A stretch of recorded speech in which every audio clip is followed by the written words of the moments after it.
for joining me today, Lauren. Welcome to the show. Hi, nice to be here. Thank you.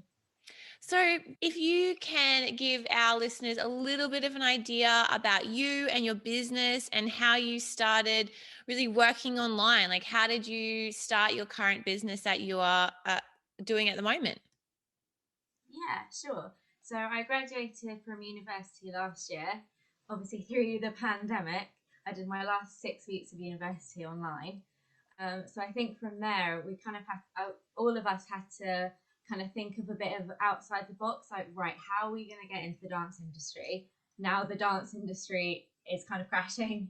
And I think it was all that moment of, oh no, we need to graduate, we need to move forward and start earning a living, but how are we going to do that?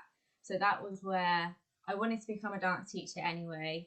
And I thought, right, now let's just take it all online. Let's figure out this world of Zoom and get cracking with some lessons online.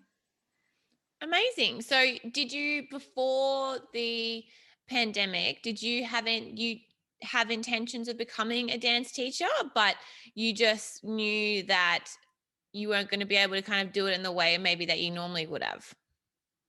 Yeah, absolutely. So I got my teaching qualification before I went to university. So when I was in my last year of college, decided to go through university. So I had all the skills, kind of everything I wanted and needed.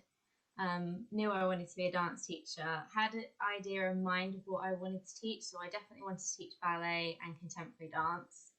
And then, yeah, had to kind of turn a corner and try to try it a different way. And it's to me, such an interesting way to start a dance studio or a business, because I think before last year, if someone had gone directly online, it would have been like, oh gosh, like that's really bold and that's different. Where it was kind of like, well, of course, what are your other options? Like you don't have another choice. So at the moment, how your studio was working, is it still all online? Yeah, at the moment, all of my teaching is online. So I'm a freelancer, so I teach for other dance schools, but at the moment, all of my weekly classes and workshops are all online. All online. Do you have intentions of incorporating in-person classes and workshops in the future, or is you really think that the online model is working for you and you'd like to continue that way? I think so. I think it's interesting because before I was like, I'm just going to go straight into in person classes because online world wasn't really known in the dance industry. It was kind of like everything is always face to face. You're in a room full of, you've got all your lines and your places in the class and everything. And I think that was the way forward that I was going to go, kind of take the normal, the same as everybody else. And where I took mine online, I think now it's almost the other way around for me. I think the online business model works better for me in the position that I'm at in my career right now. So yeah, I And think online. I think in the future, maybe a couple of years down the line, I think I could see it being in person. But at the moment, it's almost financially more stable being online rather than hmm, in person. yeah, well, that's great, and it's great that you have like a clear, you know, idea of where your business structure is going. So, with that in mind, you are teaching, freelancing, you're doing your own classes, and it's all online at the moment. Tell me a little bit about what a regular day looks like for you at the moment. A regular day at the moment is usually getting up about 9 o'clock, walking the dog, getting on 30 minutes of daily exercise, coming home and answering emails, admin, taking any bookings. It's kind of, I like to get all my admin done in the morning because I find it as a dancer, not sitting in front of a laptop, that's not my favourite thing to do. So I get all of that done in the morning, have a little lunch break, and then normally in the afternoon it's choreography, just creating phrases and coming up with new teaching strategies of what's going to work for the kind of next week. And then normally just workshops and teaching in the evening. Amazing. So you told us a little bit about how you started your online business in general. Like, you know what I mean? You finished university, we're in the middle of a pandemic. You were kind of like, this is the only option for me right now, or this is what is the best option for me.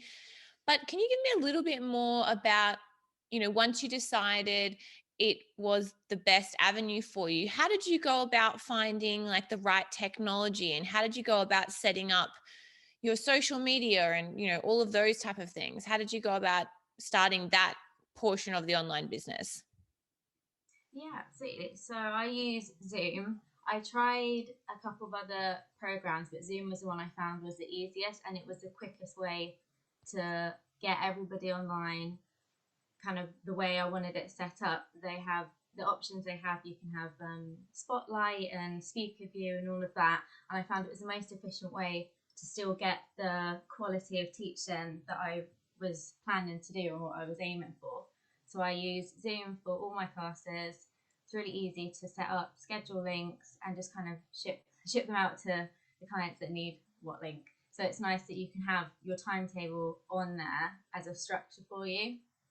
And in terms of my social media, I set it up and I knew that going online, my branding would have to be the biggest thing to kind of sell me.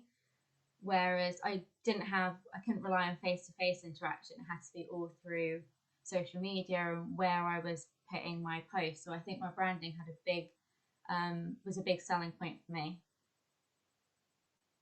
Amazing. I would tend to agree with you as well, but I guess coming from my perspective, it's hard to know what I would have done if I didn't start the way I did. You know what I mean? Like, you will only know your way, and I was like, I only knew my face to face at first and built on word of mouth, and then it went from there. So it's really interesting to also hear kind of, to me it sounds like you've already skipped a few steps and you really are aware of like what's needed to create a foundation, which is really awesome. But branding 100%, when you, like you said, online, it's, you can't really talk people around at the like at the moment. So it's interesting to see what you're seeing is really, really important. Now, obviously, again, this is COVID times, and you know, where you are, you might be in lockdown, and so there's not actually any option for you to be doing in-person classes, even if you wanted to, which I'm not saying you do. But is there anything else that you've noticed that you've sort of had obstacles against? Like, are students struggling with being able to concentrate online, or are parents struggling with trying to fit another thing on the schedule? Or have you kind of noticed what it would be normally, just kind of figuring out timetabling and stuff? Like, what are the issues that you're noticing in barriers in people enrolling at the moment? I think a biggest barrier for me is concentration within the kind of online setting where people are doing Zoom and online all day. Kind of the last thing they want to do is then have dinner and then go back online, even if it's something that they enjoy, like a dance class. Sometimes it's just that motivation of, I'm at home, I'm kind of in my living room, in my bedroom, nice, comfy, and it's that motivation to kind of get up and moving again on a screen. I think is quite tricky, especially with as well kind of financial situations. Sometimes dance is a luxury. It pretty much always has been. Mm. You pay for your classes. Some classes are £2, or some classes can go up to £20. So it is a luxury that not everybody can afford. So I think especially at the moment, giving giving the experience that people want, but that they can afford finding the balance of that is really tricky. Yeah, absolutely. And I think that people, even if they only have an in-person studio, could definitely relate to that. Like you said, that's what you think, what you said is really, really important, that trying to find the balance between what people want and expect for what you're charging them is really tricky, because it would be easy to say, oh, well, I can just charge a premium price, and then, you know, I can do all the customer service and stuff that they expect. But people these days as well, they expect really high quality customer service, even if they aren't paying top dollar, which is hard sometimes to juggle their expectations. But it sounds like um, some of the challenges that you're having is some of the challenges that pretty much anyone would be having when they're starting a business anyway. Yeah, absolutely. It's finding that you don't want to go in at the bottom. but you don't want to hit the top either. So it's finding that, doing the research of, okay, what's in my area? Where can I put myself that shows my values from the get-go and not having to change them halfway through? Because I think sometimes that sends an unclear message as well. Yeah, absolutely. But yeah, it's interesting hearing your perspective, and I think that's what most people go with. They have they research and they go, okay, well, I don't want to be the cheapest, but I don't want to be the most expensive. But then as well, it's like, well, if you're just like everyone else, then it's like you're kind of blending in, but like, is it, you don't really want to blend in it as well. So it's hard to kind of find what the right thing is for you. But I think you sound like you've got a really good grasp on that. And that's really interesting.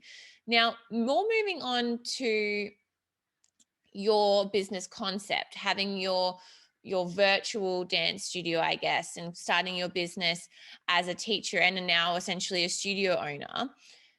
If a studio owner is listening to this who, as it has either moved past the restrictions for the pandemic and is back in person, or has just potentially just gone on hiatus while they've been in lockdown, do you have any sort of advice or tips on how having an online service can benefit dance teachers or dance studio owners?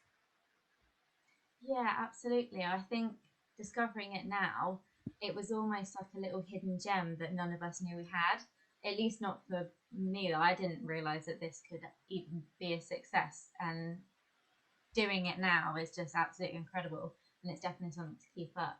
I think if you're in person classes, just knowing that you have that security of an online class makes a lot of difference to enrollments, I think, because it's not, sometimes people might not want to, take the drive to a studio, or they might want to just, they have like a quick half an hour and they just want to get a bit of fitness in, or just take a class, have a bit of fun. Having it as something that's online makes it just so accessible. You could reach someone that's 2 hours away that can't drive here, but they'll log on every week to your class because they want you essentially. So I think Yeah. it doesn't have to come down to your location. Online, anybody can reach it anywhere. Yeah, amazing. I 100% agree. And do you, just from your experience being online so far, do you think that it's possible and feasible for studio owners or business owners to have a like profitable and successful in-person program as well as an online program? Or do you think it would be hard to juggle both, but possible maybe? Yeah, I think it's definitely possible. I think it may take a few trial and errors to kind of find that balance, but I think it's definitely something that is almost an investment. If you have all your in-person classes and decide, okay, on this day, maybe it's a Friday evening, one of your teachers just does an online class, you know that everybody will be logging on, and you can almost make it like an exclusive. Like that's been one of my selling points as well at the moment, is having almost an exclusive online class. Anybody can log on. You pay your, I don't know, £5 to £7, or your dollars, or wherever you are, and it's that experience you get online, and it could be something completely different that your in-person classes don't have. So that after all your week, you've still got that little extra that can make a huge income right at the last week. Yeah, amazing. I would say that's a great way to look at it. And again, now that parents and people have been exposed to Zoom classes and the concept of them, I don't think it's not foreign anymore. So whereas 5 years ago, everyone had been like, well, that won't work. Where now we know it can work. It's just if we, it works for some individuals, I guess, versus a whole group. But with what you were saying in relation to, the earlier we talked about sometimes and I think everyone does struggle with concentration on Zoom and online, and people feeling warm and cozy at home. That was some of the kind of the obstacles that you've noticed. Have you noticed in particular that any benefits for dancers who are on Zoom and doing your lessons in a virtual capacity, maybe in comparison to what they would have at the studio? Yeah, I think so. I think it's sometimes when they're online, obviously there's a wide variety. Every child will learn differently, whether it's like they like to be at the back of the class or they like to be right up at the front or they tend to watch more than listen or anything like that. But I think almost for new students, like especially trials and preschool classes, doing it online is almost like it's good for them to have that kind of home comfort and they can see that everybody else is at home doing it at home with them and they can kind of have their home surroundings and things that they like with them. So I think the benefit, it's hard to get their concentration, but I think once you find that teaching method that works for online, because not every teaching method is going to work online and in person, you've kind of got to tweak it a bit. But I think once you find the right teaching method, the benefits of it for especially the younger ones, you definitely see them, I think, almost grow more because they're comfy, it's familiar to them. Amazing. That's really awesome. Now, I only have a couple more questions for you. In relation to what we were talking about before, like starting a business during COVID times and growing during COVID times, like, 2 years ago, 5 years ago, 10 years ago, when dance studios or dance teachers were starting out, they might have done flyers or newspapers or like letter drops and things like that to try and get the word out there. You touched on having really strong branding to help you advertise your classes, but are there other ways that you are targeting or planning for growth during COVID times, but also just in general with an online business? Yeah, I think it's at the moment I've got a quite a good. I'm not really one for Facebook ads. I know that everybody loves them, and as much as they're handy, sometimes it can almost, as a dance studio owner, make you look too corporate. I feel like you want your dance studio to feel like a family environment, a community environment, and I think sometimes if you use Facebook ads and boost posts and things like that, it can make you look a bit like all of it is just about the class and the money, and that's that. So I think I found a really good rhythm of posting in local groups in my area. So particularly for my area, there's a lot of what's going on in Fareham or what's going on in Southampton, and it's finding getting the right image and wording and putting it into those groups and really connecting with those families that will be scrolling through kind of daily. And especially with Facebook groups, if you post in them, everybody will always get a notification so and so has posted in this group rather than you just endlessly scrolling because sometimes posts just get missed with the algorithms. Absolutely. Would you have any tips for people, I guess, then? I I think posting in Facebook community groups is a great way to get your name and your business out there. I think, and this could be just a struggle that I have personally, but it could be something that other studio owners are experiencing as well. I've found that there is so many posts in the group sometime that my post gets lost. Is there any tips that you have for studio owners or teachers who are looking to expand and use Facebook groups? Any wording or images that you think work best to kind of not sound too salesy, I guess, and get people interested in reading the post? Yeah, I think it's just finding that connection with what's current in your area. If there's a new, I don't know, say new shop at like a coffee shop opening or something, it's finding that connection within your post. Like, oh, if you're ever out doing this, why not come along here and kind of build that connection, almost collaborate with other people in your area as like almost an affiliate. So give them like um, that new shop a couple of discount codes for your dance school and then vice versa and building that connection there. And it will link your business, not necessarily link it so that it's kind of the same or something like that. It's kind of just finding those elements of okay, what's trending there? How can I show my business as a good thing for that? Well, myself within that with what people are talking about. Amazing. Because I think that, oh, yeah, sorry, you go. you'll find there's common themes. I think in certain groups sometimes. with what families and parents are talking about or what they want to know. Absolutely. I 100% agree. I guess my question, you did clarify, is just how in, and I know not all community groups would be like this, but for instance, like I'm part of a community group that I think has like 100,000 people in it. So it's like there's a lot going on, and there's a lot of like lost dogs and events coming up, and sometimes I feel like oh gosh, like, you know, I'm just getting lost in the crowd, or no one's reading my post because they know what I'm trying to do. But maybe that's a bit more of like a self critique than actually what, when people are reading, they're like, oh, what a cute photo. But like you said, I think that collaboration with other local businesses is really interesting. And is that something that you have gone and set up like officially, like with official codes, and have you reached out to local businesses to do that collaboration, or is that something that you kind of just do casually as it pops up? Yeah, I think currently I'm doing it casually as it pops up. I think it is it's a trial and error, I think, but so far it's actually worked with a couple of places.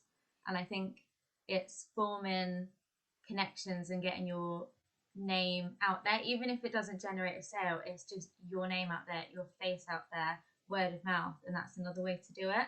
But I think the simpler you go, I think is more effective.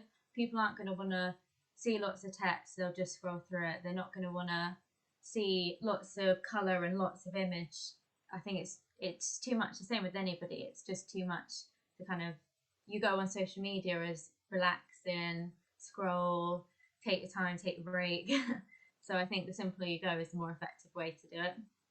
Yeah, awesome. There's some really practical tips I think that people could try out and see if it works for them. Now, we've talked a little bit about, you know, how you've set up online with Zoom and everything, but what, and this is one of my favorite questions, what are your three favorite tools or apps at the moment that you're using and needing and loving in your business? That's a good question.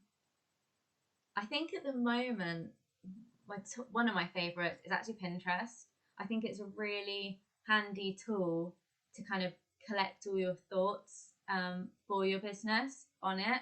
You can just kind of scroll and pin. And I think sometimes it's almost underutilized. Some people just see it as endless stock of photos, but I think if you really tailor it, it's all, your business can be all on it. Like if you ever a lost a content idea, you know that you've got that bulk, and also where you can use the app on your laptop as well. You can pin like a photo from a website, and then it will go straight in there with the link straight there. So that's been one of my favorites. It saves me so much time. Yeah, um, Pinterest is great. And I love, like you said, you're using it as kind of like a bookmarking tool as well, which is really interesting. yeah, absolutely. Another favorite app. If Um, Pinterest is just, if it's just your favorite, that's totally fine. You don't have to have three. I just find that three, people are usually like, oh, can I have a fourth? But if you're loving Pinterest, that's awesome. I think that's my favorite. Either that or a music and video editing app is really handy as well. Viva Video, I think it's called, is Okay, really handy. awesome. I'll give it a And go. I is think that what you use it on your phone or your laptop? I use it on my phone, so you can import videos and kind of layer sound and everything. It's quite a good tool to use for like mini trailers of a new class or something. It's got so many features to it, and it's really handy. Viva Video and UCut, I think, are my favorite two for those ones. Awesome. Now, at the start, before we started recording, you and I spoke about briefly how you've created activity books for teachers and studio owners to use. So could you talk a little bit more about those and where people could have, you know, find a copy? Yeah, absolutely. So again, this is something that came completely out of the pandemic.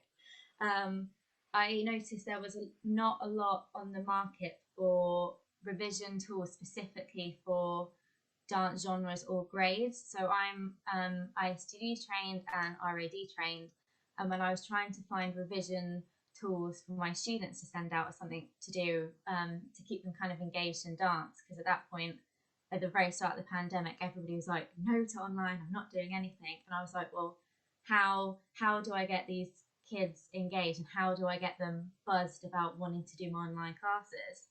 And I thought, there's nothing out there like it. I've got some time, I'll just sit and create them. And I've created them with all different word searches, the specific grade terminology. So if they're a grade 1, it's got everything in that syllabus for them, colouring pages, everything to keep them motivated. And they just took off. They were a complete hit, and it kind of just made me want to try more. I've got normal dance ones that kind of cover a little bit of everything. I've got some more ones in the works as well, so a lot of ideas to them. And they also will be available online through probably Etsy. I've not got that far yet, but yeah. That's amazing. And that sounds like you said you saw a problem for you and created a solution, and then it turns out that other people were also having that problem and were able to benefit from what you've created. So if people were interested in looking at those activity books, where can we find it at the moment? Through your social media? Yeah, absolutely. So if you just go onto my social media, literally just send me a message or an email, any form of contact to me. I can just send information out through there, but they will be available online soon and for custom orders as well. Awesome. And how would they find you on like Instagram or Facebook? What's your handle? So on Facebook and Instagram, I'm at Lauren Elizabeth Dance. Lauren Elizabeth Dance. Awesome. Now I will put that information in the show notes as well. And before the show goes live, if your link comes out, I'll make sure to pop that in. But I'm sure if people head over to your social media and follow you anyway, I'm sure you're sharing lots of different things about your classes. But I think that even if as a studio owner, they might not need to join your class, it's really still valuable to see how other people are doing and running their businesses. And like you said, you're also creating resources for dance teachers and studio owners sporadically, and you've already got a bit of a library going on. So that would be awesome. And I encourage people to check out Lauren's dance Instagram, as well as her business online. So thank you so much for joining me today, Lauren. It was really interesting to hear how you started your business during COVID times, how you've been pivoting, and how you've been growing. Thank you. Thank you for having me. Thank you for listening to the Assemble Dance Studio Coaching Podcast with your host, me, Claire O'Shea. If you enjoyed this episode and you'd like to help support the podcast, please share it on your stories on Instagram and tag the show, or leave a rating and review. To catch all the latest from me, you can follow me on Instagram and Facebook at Assemble Dance Studio Coaching. Tune in next week for another episode all about helping you grow your dance studio simply and successfully, so you can reach more students, grow your business, and become the go-to dance studio in your area. See you then.